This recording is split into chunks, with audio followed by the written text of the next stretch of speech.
अब्बू, आपने मुझे इतना प्यार क्यों दिया? क्योंकि तुम मेरी विरासत हो बेटा। अगर मैं ना रहा तो कौन संभालेगा मेरी विरासत को। तब स्टेट लाइफ ने मुझे एक नया रास्ता दिखाया। ये है प्रोग्रेसिव प्रीमियम प्लान। इसमें आपके लिए फ्लेक्सिबिलिटी है। शुक्रिया, भी बहुत अच्छा है। एक मंसूबा जो मेरी गैर मौजूदगी में भी मेरे बेटे का साया बनेगा।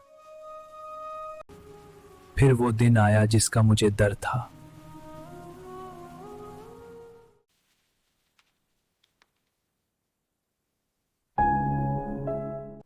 आपके वालिद ने आपके लिए ये अमानत रखी थी। अब मैं समझ गया हूं, बाप की विरासत सिर्फ पैसा नहीं, एक सोच है।